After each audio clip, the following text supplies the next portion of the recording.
Hello बच्चों, H2 on पर आपका स्वागत है। मैं अजय कुमार, आपका केमिस्ट्री टीचर। पिछले 12 सालों से मैं बच्चों को आईटी और पीएमटी की तैयारी करवा रहा हूं। हमारे पढ़ाए सैकड़ों बच्चे आईटी और पीएमटी कॉलेज में पढ़ रहे हैं। अगली बारी आपकी है। स्टार्ट करते हैं आज आपकी क्लास। आज इलेक्ट्रोकेमिस्ट्री का नेक्स्ट पार्ट हम लोग जा रहे हैं कंडक्टेंस पढ़ने। यहाँ पे हम लोग डिस्कस करने जा रहे हैं कंडक्टेंस। कंडक्टेंस क्या होता है? हम लोग के पास कोई इलेक्ट्रोलाइटिक सॉल्यूशन हो, या हम लोग के पास कोई मेटालिक कंडक्टर हो, उससे इलेक्ट्रिक करंट कितना पास हो जाए, कितना करंट पास होता है, उसी को हम लोग बोलते हैं कंडक्टेंस। अगर हम लोग कंडक्टेंस पढ़ें तो कंडक्टेंस के लिए सबसे पहले हम लोग को पढ़ना पड़ेगा आर्हेनियस थ्योरी, क्योंकि हम लोग यहाँ पर इलेक्ट्रोलाइटिक सॉल्यूशन की बात करेंगे। तो इलेक्ट्रोलाइटिक सॉल्यूशन के लिए एक थ्योरी दिया था हम लोग के आर्हेनियस साहब ने। जो आर्हेनियस साहब ने हम लोग को थ्योरी दिया, उस थ्योरी के हिसाब से जो इलेक्ट्रोलाइट्स होते हैं उनको जब हम लोग किसी सॉल्वेंट में ऐड करते हैं तो वहाँ पर जाने के बाद वो आयंस में ब्रेक होते हैं। वो प्लस और माइनस आयन में जाते हैं। जो प्लस वाले आयन होते हैं उनको हम लोग कटायन बोलते हैं, और जो नेगेटिव आयन होते हैं हम लोग उसको अनायंस बोलते हैं। जब हम लोग किसी इलेक्ट्रोलाइट को हम लोग सॉल्वेंट में ऐड करते हैं तो वहाँ पर उसका कंप्लीट डिसोसिएशन नहीं होता या वो कंप्लीट नहीं टूटता। जब हम लोग किसी इलेक्ट्रोलाइट को सॉल्वेंट में ऐड करते हैं तो जो उनका डिसोसिएशन होता है उसको हम लोग आयनाइजेशन बोलते हैं, और उनका कुछ परसेंट में डिसोसिएशन होता है जिसको हम लोग डिग्री ऑफ डिसोसिएशन या परसेंट ऑफ डिसोसिएशन बोलते हैं। अल्फा से इसको हम लोग डिनोट करते हैं, और ये बराबर होता है number of dissociate molecule by number of total molecules. यहाँ पर हम लोग को ये बताया गया कि कोई भी इलेक्ट्रोलाइटिक सॉल्यूशन जो होता है वो हमेशा इलेक्ट्रिकली न्यूट्रल होता है। नंबर ऑफ चार्ज पार्टिकल्स अलग अलग हो सकते हैं। जैसे कि अगर हम लोग यहाँ पर NaCl की बात करें, यहाँ पे हम लोग अगर NaCl की बात कर लें तो NaCl जब यहाँ से ब्रेक होगा, जब यहाँ पे NaCl ब्रेक होगा तो ये बनेगा यहाँ से Na+ और Cl-। तो जो NaCl का इलेक्ट्रोलाइटिक सॉल्यूशन होगा वहाँ पर Na+ और Cl- यानी नंबर ऑफ कटायन और अनायन इक्वल होंगे। लेकिन अगर हम लोग CaCl2 की बात करें तो Ca2+ है और 2Cl- है। जो कटायंस हैं उनका जो नंबर्स है वो अनायंस का हाफ है। आप देखो, कटायन अगर आपके पास 1 है तो अनायन आपके पास 2 है। तो कटायन अनायन का जो मोलर रेशियो है वो हमेशा अनायन का ज़्यादा है। सॉल्यूशन में number of negative charge particle भले ही ज़्यादा हों लेकिन सॉल्यूशन तो न्यूट्रल ही है। यहाँ पर 2+ है, यहाँ पर 2- है। तो आर्हेनियस ने बताया कि नंबर ऑफ चार्ज पार्टिकल आपके अनइक्वल हो सकते हैं लेकिन जो चार्ज है वो आपका टोटल बराबर होगा। आप देख लीजिए, एल्युमिनियम हाइड्रोक्साइड की बात कर रहे हैं। यहाँ से ये टूटेगा Al3+ और 3OH-। सॉल्यूशन आपका इलेक्ट्रिकली न्यूट्रल है लेकिन जो प्लस चार्ज है और जो माइनस चार्ज पार्टिकल हैं वो नंबर्स में अनइक्वल हैं। अगर आपके पास 1+ चार्ज होगा तो नेगेटिव चार्ज जो होगा वो 3 होगा, यानी कि नेगेटिव जो चार्ज होगा वो पॉजिटिव का हमेशा तिगुना होगा। तो ये हमारे पास रहा आर्हेनियस थ्योरी, जहाँ पर हम लोग ने पढ़ा कि number of charge particle electrolytic solution में अनइक्वल हों लेकिन चार्ज हमेशा बराबर होगा। अगले पॉइंट में उन्होंने बताया कि किसी भी इलेक्ट्रोलाइटिक सॉल्यूशन में जब हम लोग इलेक्ट्रिक करंट पास करते हैं तो वहाँ पर मौजूद जो आयंस होते हैं उन्हीं के मूवमेंट के कारण इलेक्ट्रोलाइटिक सॉल्यूशन में करंट फ्लो करता है। ये था आपका आर्हेनियस थ्योरी। आर्हेनियस थ्योरी के बाद हम लोग आते हैं इलेक्ट्रोलाइटिक कंडक्टेंस पर। इलेक्ट्रोलाइटिक कंडक्टेंस के बारे में हम लोग ने अभी पढ़ा आर्हेनियस थ्योरी में कि जो आयंस होते हैं उन आयंस के मूवमेंट के कारण ही हमारे इलेक्ट्रोलाइटिक सॉल्यूशन में जो होता है इलेक्ट्रिक करंट फ्लो होता है। यहाँ पर अगर हम लोग कंडक्टर की बात करें, अगर कंडक्टर की अगर हम बात करें तो ये अगर हम लोग का कोई कंडक्टर है अगर हम लोग यहाँ पे इसके अलोंग पोटेंशियल डिफरेंट बढ़ाते जाएं तो जो करंट होता है वो बढ़ता जाता है। ओम्स लॉ भी है। V इक्वल टू यहाँ से हो जाएगा IR, जो R है वो रेजिस्टेंस है, R जो है वो रेजिस्टेंस, उसकी यूनिट जो होती है वो ओम होती है। रेजिस्टेंस का उल्टा जो होता है इसी को हम लोग बोलते हैं कंडक्टेंस। रेजिस्टेंस का उल्टा कंडक्टेंस, इसको हम लोग G से दिखाते हैं। हमारा रेजिस्टेंस जितना ज़्यादा होगा कंडक्टेंस उतना कम होगा। अगर कंडक्टेंस की यूनिट की बात करें तो उसकी यूनिट हो जाती है पर ओम, या तो इसकी यूनिट होती है मोह, या तो इसकी यूनिट होती है सेमन। तो इसमें से कोई भी यूनिट आप इसको देख सकते हो। अगर हम लोग इस कंडक्टर की बात करें तो इस कंडक्टर की लंबाई जितनी ज़्यादा आप बढ़ाते जाओगे, जितनी ज़्यादा लंबाई बढ़ाओगे रेजिस्टेंस उतना बढ़ेगा। और इस कंडक्टर का जो ये क्रॉस सेक्शन एरिया है वो जितना बड़ा होगा रेजिस्टेंस जो होगा उतना कम होगा।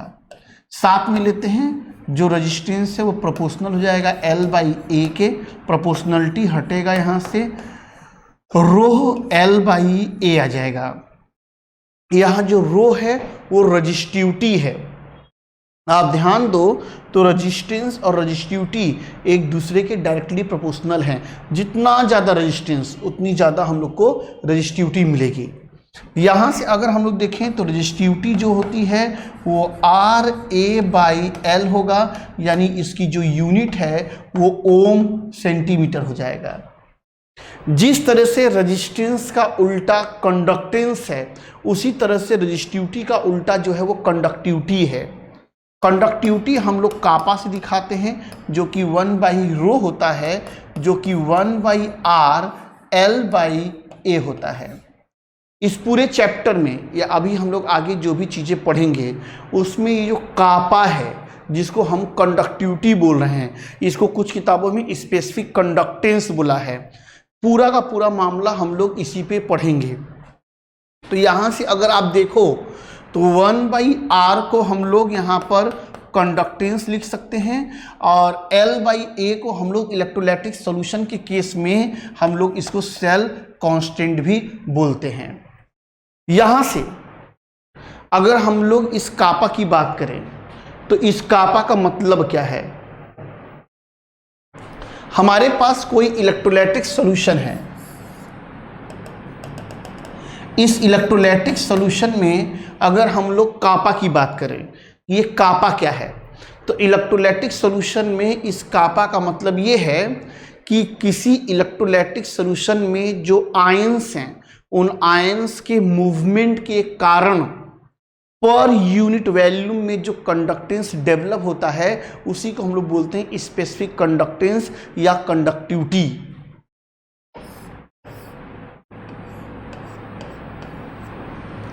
हमारे पास कोई इलेक्ट्रोलाइटिक सॉल्यूशन है, इस इलेक्ट्रोलाइटिक सॉल्यूशन के पर यूनिट वैल्यूम में आयंस के मूवमेंट के कारण जो कंडक्टेंस डेवलप होता है उसी को हम लोग बोलते हैं कंडक्टिविटी या कापा।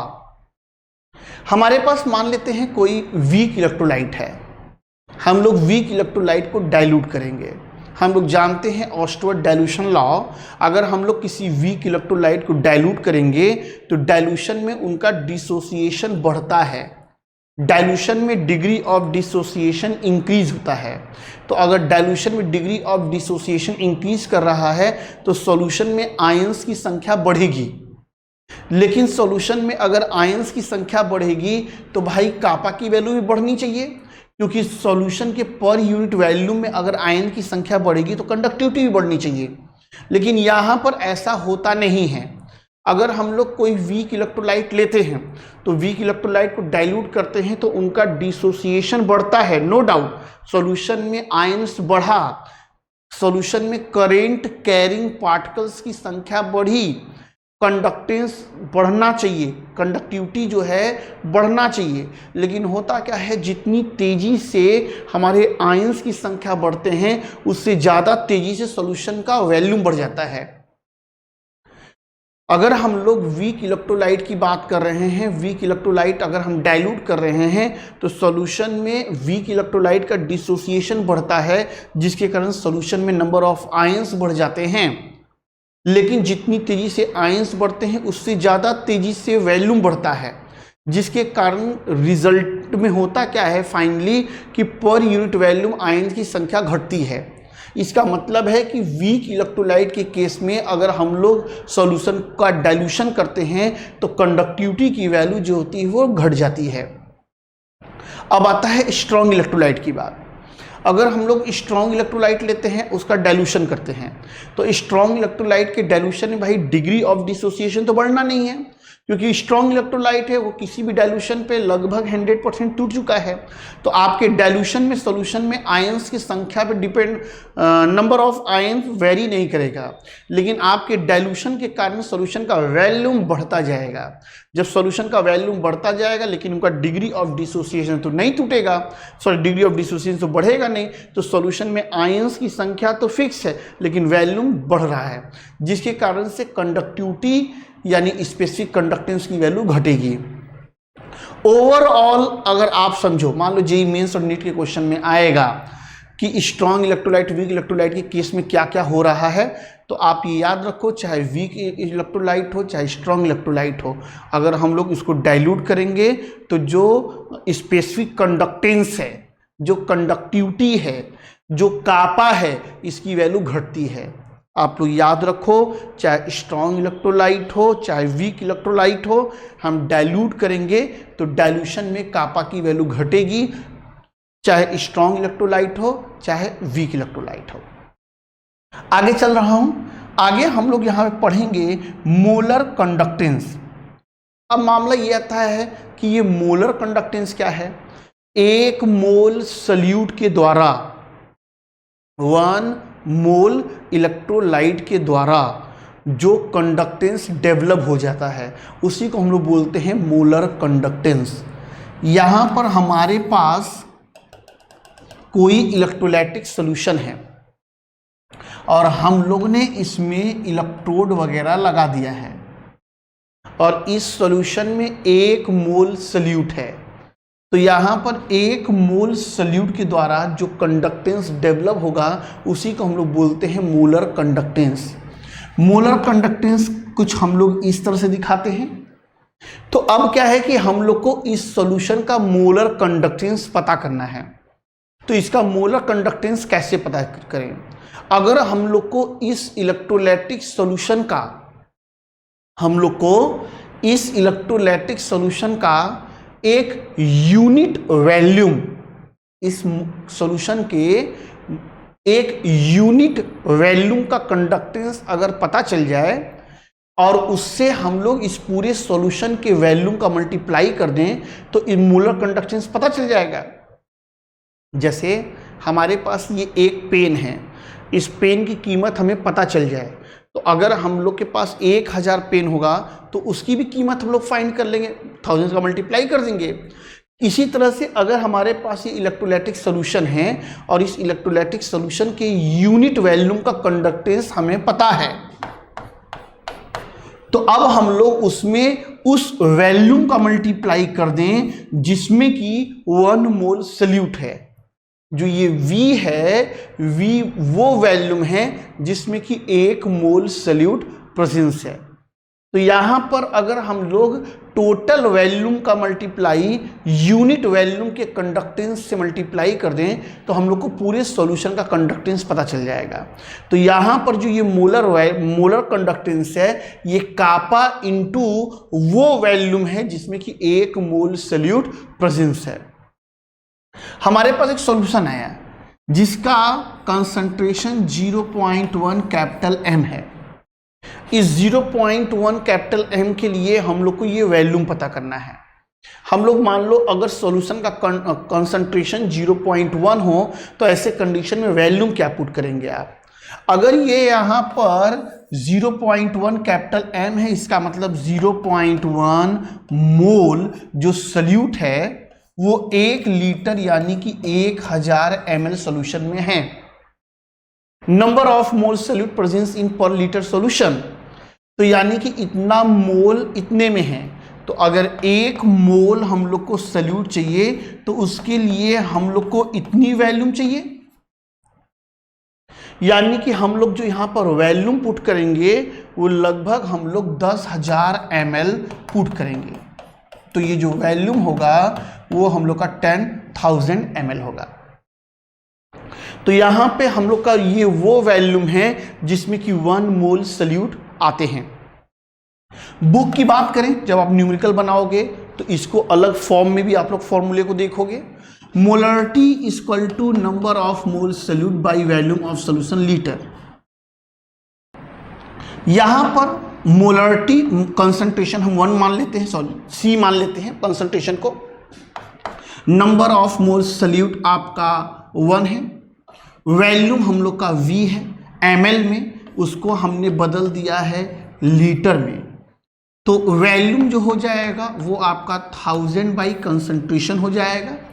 तो कुछ किताबों में आप पाओगे यहाँ से जो मोलर कंडक्टेंस है वो आपका kappa into 1000 by concentration molarity है।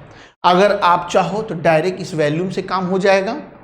आप वॉल्यूम जैसे मैं निकाला हूँ वैसे निकाल लो। अगर वॉल्यूम से नहीं समझ में आ रहा है तो आप इस फॉर्मूले को यूज करो। तो ये हम लोग का जो पूरा मामला था ये आपका मोलर कंडक्टेंस था।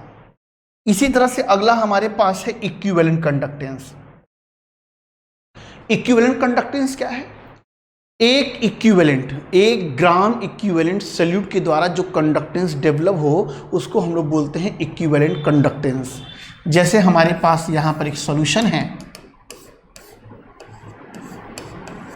हाँ यहां पर इसका हम लोग को इक्विवेलेंट कंडक्टेंस पता करना है। तो अगर हम लोग इसका इक्विवेलेंट कंडक्टेंस की बात करें तो इक्विवेलेंट जो कंडक्टेंस होगा वो 1 ग्राम इक्विवेलेंट सॉल्यूट के द्वारा जो कंडक्टेंस डेवलप होता है उसी को हम लोग इक्विवेलेंट कंडक्टेंस बोलते हैं। तो यहाँ पर ये जो है ये कापा है, एक यूनिट वॉल्यूम का कंडक्टेंस, और यहाँ पर ये वो वॉल्यूम है, जिसमें कि 1 ग्राम इक्विवेलेंट सॉल्यूट प्रेजेंस होता है। अब की बार हमारे पास एक सॉल्यूशन है यार जिसकी नॉर्मेलिटी 0.02 n है। अब ऐसे सॉल्यूशन के लिए आपको वॉल्यूम पता करना है। तो आप जानते हो कि नॉर्मेलिटी क्या होता है, number of gram equivalent solute presence in per litre solution. इसका मतलब ये हुआ कि 0.02 ग्राम equivalent solute presence in 1000 ml solution. तो 1 ग्राम इक्विवेलेंट प्रेजेंस, तो यहां पर आपका आ गया 0.02। कैलकुलेशन अगर आप करना चाहो तो यहां पर हो जाएगा 50, यानी कि 5 यहां पर आपका 000 इतना ml आपका वॉल्यूम आ जाएगा। यानी अगर कंसंट्रेशन नॉर्मेलिटी ये दी हुई है तो इसके लिए आपको 50,000 ml यहाँ पर वॉल्यूम मिल जाएगा। रही बात फॉर्मूले की, तो formula normality equal to number of gram equivalent solute by volume of solution litre. तो यहाँ पर नंबर ऑफ इक्विवेलेंट तो 1 है, वॉल्यूम ml में था, इसको बदल दिया हूँ लीटर में, तो वॉल्यूम यहाँ से आ गया है 1000 बाई नॉर्मेलिटी। तो किताबों में आप देखोगे तो आपको ये कापा इंटू 1000 बाई नॉर्मेलिटी, ये रहा हमारा इक्विवेलेंट कंडक्टेंस। इसके पहले आपने पढ़ा मोलर कंडक्टेंस।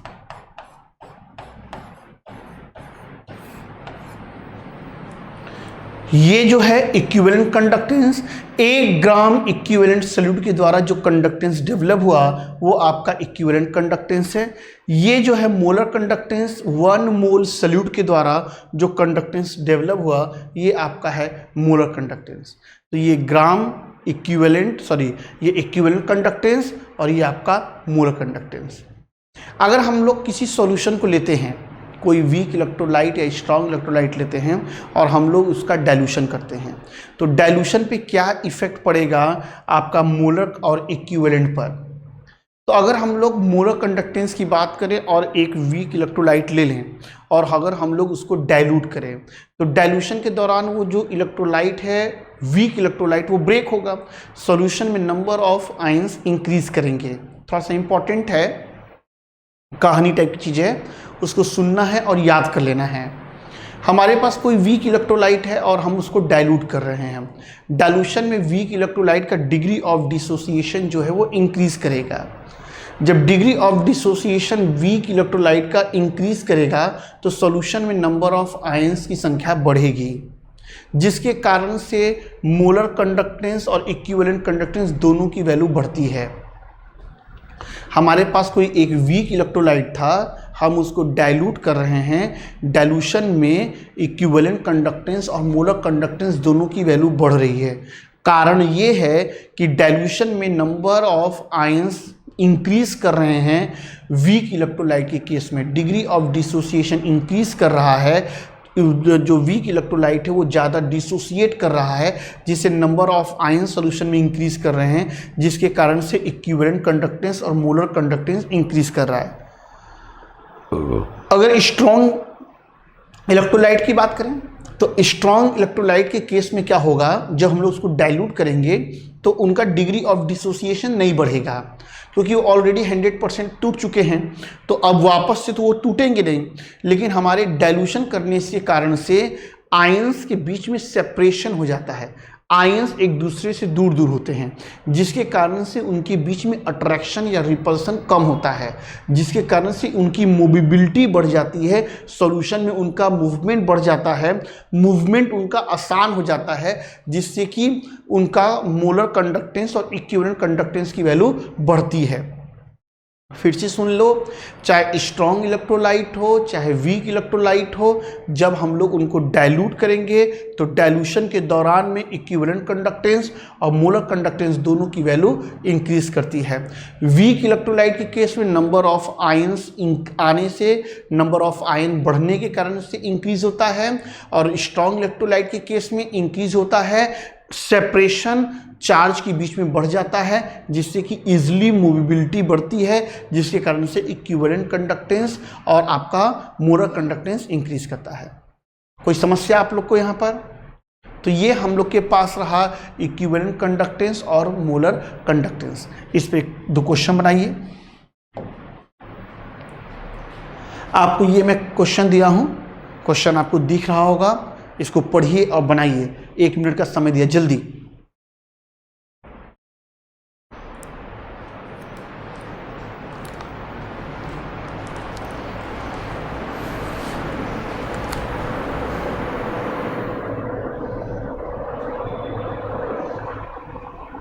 यहां देखते हैं, लेकिन बनना चाहिए आप लोग से। जो नॉर्मेलिटी है वो हमारे पास 1 है। कह रहा है कि दोनों इलेक्ट्रोड के बीच की जो दूरी है, ये जो हम लोगों ने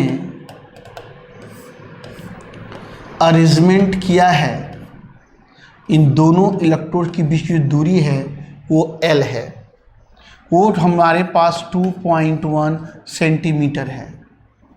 एरिया की बात करें 4.2 सेंटीमीटर स्क्वायर एरिया है। रजिस्टेंस की बात करें तो हमारे पास 50 ओम का रजिस्टेंस है। हम लोग को इक्विवेलेंट कंडक्टेंस बोला है निकालने के लिए।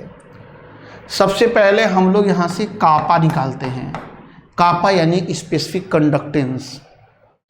तो यहाँ से आ जाएगा 1/r L/A। अगर हम लोग 1/r की बात करें तो ये हो जाएगा 1/50। यहाँ पे L की बात करें तो 2.1, एरिया है 4.2, ये इससे कैंसिल आ गया है 1/100। 1/100 यानी कि छोड़ दो 1/100, कापा की वैल्यू 1/100 आ गया।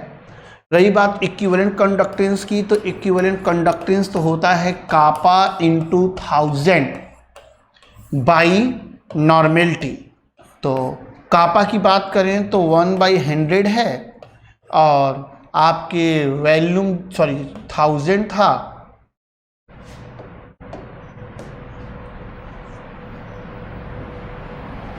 बाई नॉर्मेलिटी की बात करें तो नॉर्मेलिटी तो यहाँ पे 1 दी हुई है, तो 1 2 कैंसिल, यानी इक्विवेलेंट कंडक्टेंस आपको मिल जाएगा 10। तो यहाँ से हम लोग को इक्विवेलेंट कंडक्टेंस जो है वो 10 मिल गया। थोड़ा सा आपको L और A के बारे में कुछ बता रहा हूँ, यहाँ पे आप लोग ध्यान देंगे। हमारे पास ये कोई इलेक्ट्रोलाइटिक सॉल्यूशन है,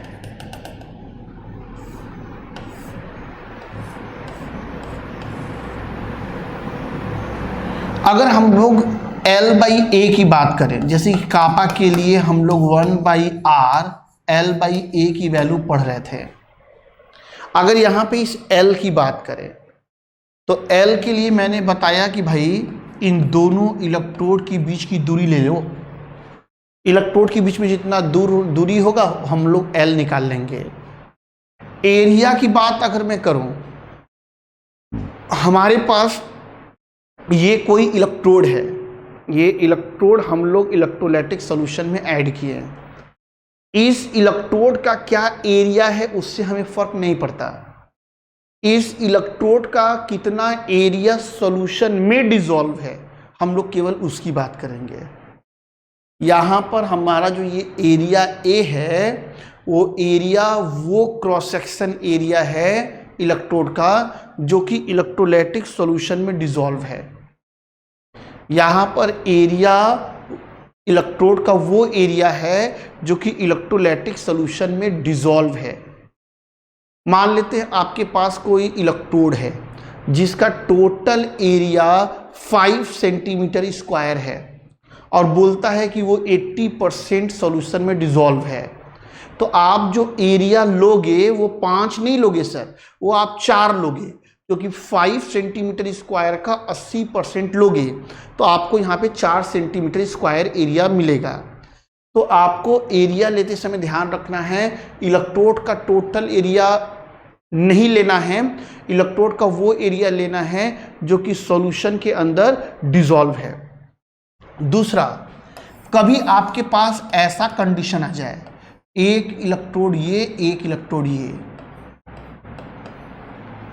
इसका एरिया आपके पास A1 है और इसका एरिया आपके पास A2 है, तो क्वेश्चन बनाते समय हमेशा ध्यान रखेंगे आप छोटे इलेक्ट्रोड का एरिया लोगे, आप कभी भी बड़े इलेक्ट्रोड का एरिया नहीं लोगे।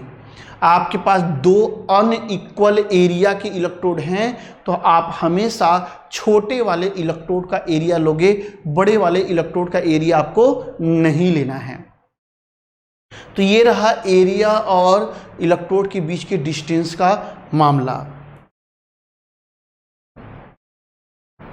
ये हमने आपको अगला क्वेश्चन दिया है, स्पेसिफिक कंडक्टेंस दिया हुआ है और आपको पता लगाना है सेल कांस्टेंट L/A की वैल्यू।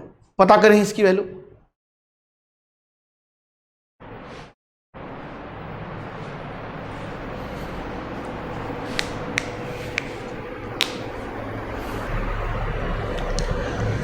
स्पेसिफिक कंडक्टेंस दिया हुआ है, यानी आपको कापा की वैल्यू 0.0112 पर ओम पर सेंटीमीटर दे दिया है।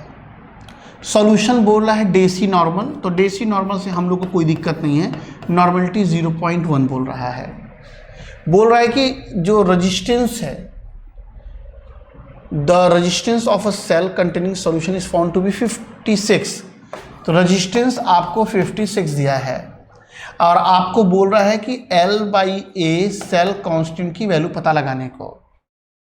तो यहाँ से हम लोग निकालेंगे कापा इक्वल टू 1/R L/A। तो कापा की वैल्यू हमारे पास है 0.0112, रेजिस्टेंस 1/56 है, L/A हम लोग को फाइंड आउट करना है। तो जो L/A की वैल्यू होगी वो 0.0112 इंटू 56। आप यहाँ से इसका मल्टीप्लाई कर लेंगे और आपको आंसर मिल जाएगा।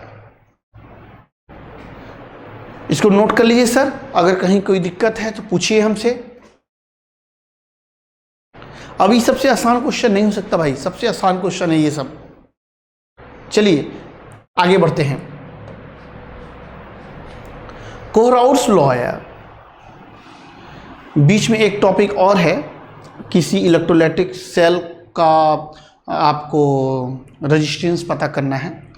तो मैं मान के चलता हूँ फिजिक्स में आप मीटर ब्रिज और व्हीटस्टोन ब्रिज पढ़े होंगे। तो मीटर ब्रिज और व्हीटस्टोन ब्रिज की मदद से हम लोग किसी इलेक्ट्रोलाइटिक सेल का कंडक्टेंस पता कर लेते हैं। उसको देखिएगा। अभी हम लोग कोहराउट्स लॉ में आए हैं। हम लोग के पास कोई इलेक्ट्रोलाइट है, स्ट्रांग हो वीक हो जो भी हो, हम लोग उसमें वाटर यानी सॉल्वेंट ऐड करते जा रहे हैं। एक ऐसा कंसंट्रेशन आया जहाँ पर वो 100% ब्रेक कर गया। ऐसे सॉल्यूशन को हम लोग बोलते हैं इनफाइनाइट डाइल्यूशन, यानी एक ऐसा कंसंट्रेशन या एक ऐसा स्टेज जहाँ पर कोई भी इलेक्ट्रोलाइटिक सॉल्यूशन में इलेक्ट्रोलाइट 100% डिसोसिएट कर जाए, उसको हम लोग बोलते हैं इनफाइनाइट डाइल्यूशन। कोहराउट्स साहब के हिसाब से अगर हम लोग के पास कोई इलेक्ट्रोलाइटिक सॉल्यूशन है और वो इनफाइनाइट डाइल्यूशन पर है और वो इनफाइनाइट डाइल्यूशन पर है, तो जो इक्विवेलेंट कंडक्टेंस होगा वो उनके आयनिक कंडक्टेंस का सम होगा। हमारे पास कोई इलेक्ट्रोलाइट ए बी है, ये ब्रेक होता है A+ और B- में। कोहराउट्स के हिसाब से इनफाइनाइट डाइल्यूशन पर जो इनका इक्विवेलेंट कंडक्टेंस होगा वो इनके आयनिक कंडक्टेंस के सम के बराबर होगा। यहां पर जो आयनिक कंडक्टेंस है वो इंडिविजुअल आयन के मोशन से जो कंडक्टेंस डेवलप होता है उस कंडक्टेंस की बात है। यानी कि जो आयनिक कंडक्टेंस है वो डायरेक्टली प्रोपोर्शनल होगा उसकी मोबिलिटी के। मोबिलिटी यानी कि आयन जितना फ्रीली मोशन कर सकता है उतना ज़्यादा कंडक्टेंस डेवलप कर जाएगा। प्रोपोर्शनलिटी हटा, जो प्रोपोर्शनलिटी हटा तो यहाँ से आया फैराडे कांस्टेंट और यहाँ से आ गया इसकी मोबिलिटी। अब हमारे पास जो है वो आयनिक जो मोबिलिटी है, ये मोबिलिटी बराबर होता है आयनिक वेलोसिटी के by potential gradient. Potential gradient यानी कि applied potential by distance between electrodes.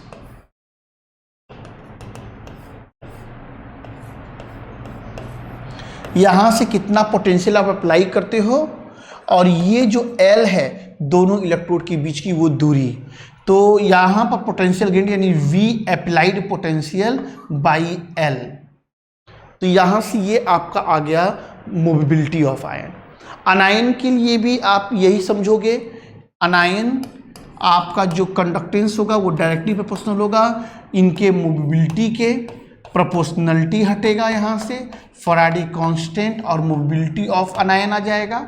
जो मोबिलिटी ऑफ अनायन है वो बराबर होगा आयनिक वेलोसिटी के बाई पोटेंशियल ग्रेडियंट के।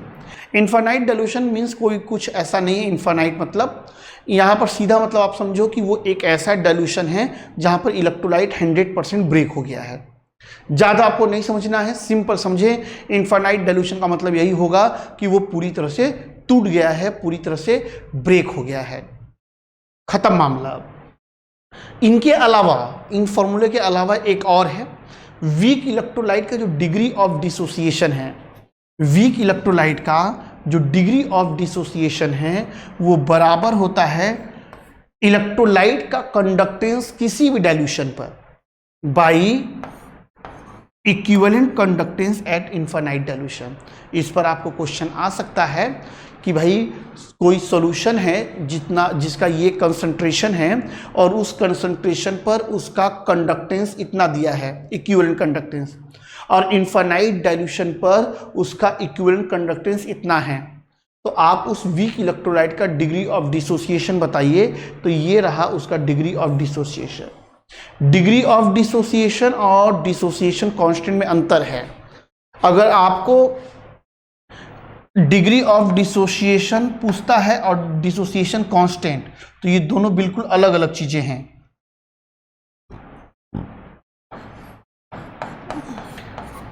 यहाँ से ये आपका डिग्री ऑफ डिसोसिएशन है और ये आपका डिसोसिएशन कांस्टेंट है। ये आयनिक इक्विलिब्रियम में मैं आपको पढ़ाया था ऑस्टवर्थ डाइल्यूशन लॉ में।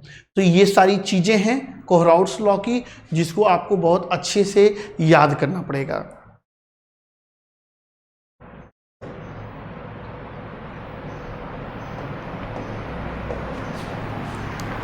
यहाँ पर हम लोग अगर मोलर कंडक्टेंस और इक्विवेलेंट कंडक्टेंस की बात करें, जैसे कि अगर हम लोग यहाँ पर सिंपल सा एक इलेक्ट्रोलाइट NaCl ले लें, तो NaCl ब्रेक होगा Na+ और Cl- में। अगर इसके लिए हम लोग मोलर कंडक्टेंस लिखें तो मोलर कंडक्टेंस हो जाएगा आयनिक कंडक्टेंस Na+ और आयनिक कंडक्टेंस Cl-। इसी तरह इक्विवेलेंट कंडक्टेंस लिखें तो ionic conductance Na+, ionic conductance Cl-। लेकिन यहीं पर अगर हम लोग इलेक्ट्रोलाइट चेंज करें, जैसे एग्जाम्पल के लिए हमने ले लिया है CaCl2, NaCl के लिए फिर से लिखना पड़ेगा। NaCl के लिए यहाँ पर Na+ और Cl- है, तो जो यहाँ पर मोलर कंडक्टेंस है वो आपका आयनिक कंडक्टेंस Na+ और आयनिक कंडक्टेंस Cl-। और अगर इक्विवेलेंट कंडक्टेंस की बात करें तो आयनिक कंडक्टेंस Na+ और आयनिक कंडक्टेंस Cl-। अब अगर हम बात करें CaCl2 की, तो यहाँ Ca ब्रेक करेगा और 2Cl- बनाएगा। तो अगर अब हम लोग यहाँ पर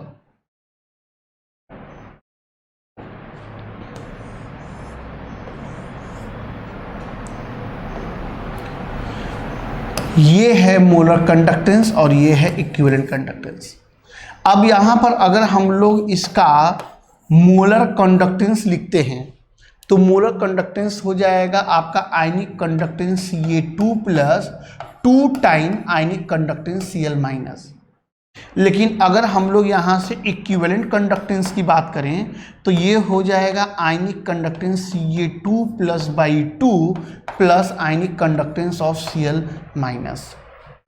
तो अगर इनके बीच का रिलेशन देखो तो जो मोलर कंडक्टेंस है वो 3 टाइम है इक्विवेलेंट कंडक्टेंस के।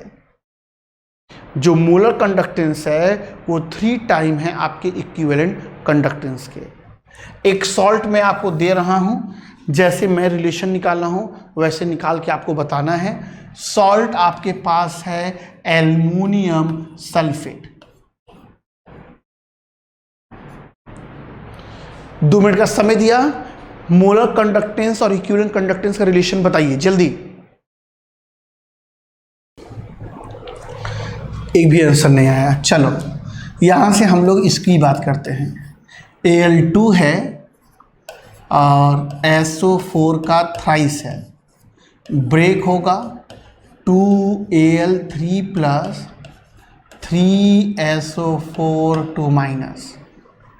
अगर हम यहाँ पे मोलर कंडक्टेंस की बात करें तो 2 time ionic conductance Al3 plus 3 time ionic conductance SO4 2-। ये रहा इसका मोलर कंडक्टेंस। अगर मैं इक्विवेलेंट कंडक्टेंस की बात करूं तो ये है आयनिक कंडक्टेंस Al3+/3 और ये है आपका ionic conductance SO4 2-/2। Equivalent conductance लिखते समय जितने चार्ज हैं उससे उसको डिवाइड करते हैं। रही बात रिलेशन की, तो जो मोलर कंडक्टेंस होगा वो 6 टाइम हो जाएगा इक्विवेलेंट कंडक्टेंस के इस इलेक्ट्रोलाइट के लिए। तो कब बच्चों का आ गया होगा उम्मीद करता हूं। नेक्स्ट है, ये क्वेश्चन एक है, इसको बनाइए।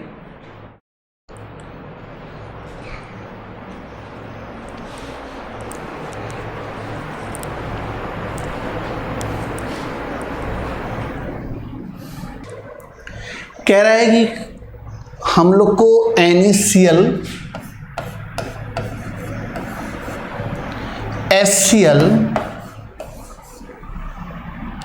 और sodium acetate CH3COOH infinite dilution पे सबका कंडक्टेंस दिया हुआ है। NaCl का लग रहा है मिस प्रिंटिंग है, ये 126 होना चाहिए, कम ही दिया है। चलिए जो दिया उसी को लेके बनाएंगे। 12.645 HCl का 426.16 और सोडियम एसीटेट का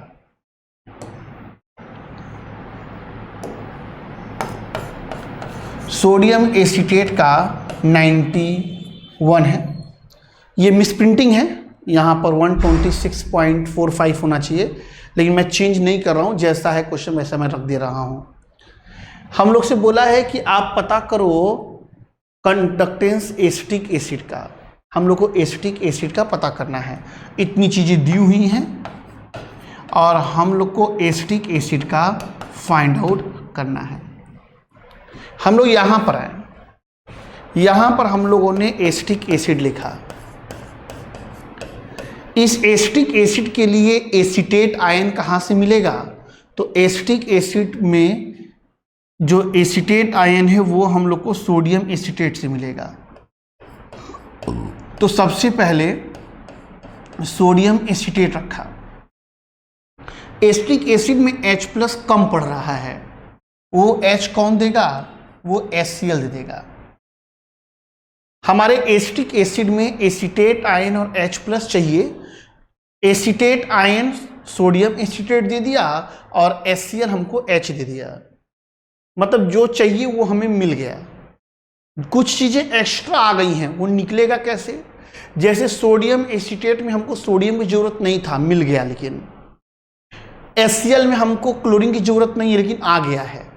तो Na+ और Cl- हटाने के लिए हम लोग यहाँ से NaCl को माइनस कर लेंगे और हम लोग को एसिटिक एसिड मिल जाएगा। अगर समय होता तो मैं तोड़ तोड़ के आयंस में दिखाता, वैसे आपको इसी तरह मैं समझा रहा हूँ। वैल्यू रखने की बात करें तो सोडियम एसीटेट का 91 और HCl का 426.16, NaCl का 12.645।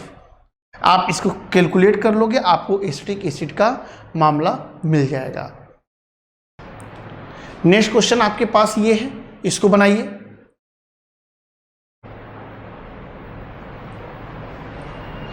काफी आसान है बेटा, इसको तो बना ही लीजिए आप।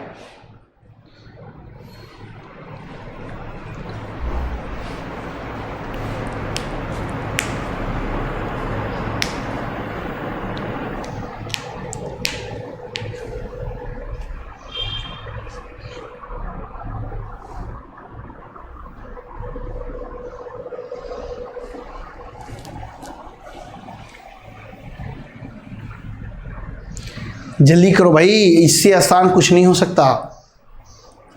बनाइए बनाइए, इसको जल्दी बनाइए।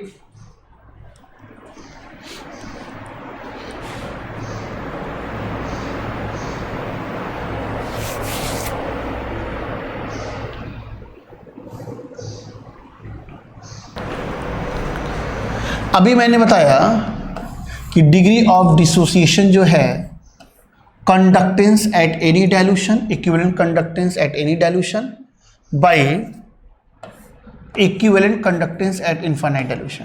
यहाँ से हो गया यार। कंडक्टेंस आपको दिया हुआ है यहाँ पर 14.3, इनफाइनाइट पर आपको 390.71 दिया है। यहाँ से आपको आराम से डिग्री ऑफ डिसोसिएशन मिल गया। अब रही बात, आपको इसके अलावा भी मान लो क्वेश्चन बढ़ाए तो क्या करेगा? आपको डिसोसिएशन कांस्टेंट पूछेगा। तो हमको पता है कि alpha equal to under root में K/C होता है, यानी कि K equal to C alpha square. तो यहाँ से जो अल्फा मिलेगा, इस अल्फा को आप यहाँ रखो, कंसंट्रेशन यहाँ पे 1/10 है, रख लो, आपको यहाँ से मिल जाएगा डिसोसिएशन कांस्टेंट की वैल्यू।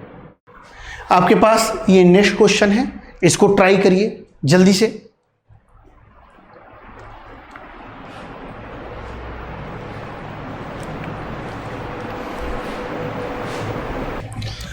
इनफाइनाइट डाइल्यूशन पर हम लोग कंडक्टेंस पता कर लिए हैं। तो आयनिक कंडक्टेंस Na+ था और आयनिक कंडक्टेंस Cl- था। यहाँ से हो गया ये 43 और ये हो गया 65, ऐड कर लेते हैं, हो जाएगा 108। हम लोग को इनफाइनाइट डाइल्यूशन पर कंडक्टेंस आपका इक्विवेलेंट कंडक्टेंस मिल गया है। अब हम लोग पता कर लेते हैं equivalent conductance at deci normal solution. तो ये डेसी नॉर्मल सॉल्यूशन के लिए हमारे पास जो है कापा की वैल्यू 0.0092 है, यहाँ पर 1000 कर लो और बाई कंसंट्रेशन हम लोग को बोला है डेसी नॉर्मल यानी कि 0.1 कर लो। तो ये 1 2 3 यहाँ से हो जाएगा 4, तो 1 2 3 4, तो कंडक्टेंस आ जाएगा 92। डिग्री ऑफ डिसोसिएशन बोला है रे बेटा, तो यहाँ पर कंडक्टेंस हो जाएगा और कंडक्टेंस एट इनफाइनाइट डाइल्यूशन हो जाएगा। तो यहाँ से हो जाएगा 92/108 डिग्री ऑफ डिसोसिएशन। तो ये रहा तो इस क्वेश्चन की बात। इलेक्ट्रो का ये सेकंड था कंडक्टेंस, हम लोगों ने इसको ख़त्म किया। डीबे-हुकेल ऑस्टवर्ड डाइल्यूशन थ्योरी है, उसको भी आप पढ़ सकते हो। तो कल मिलते हैं।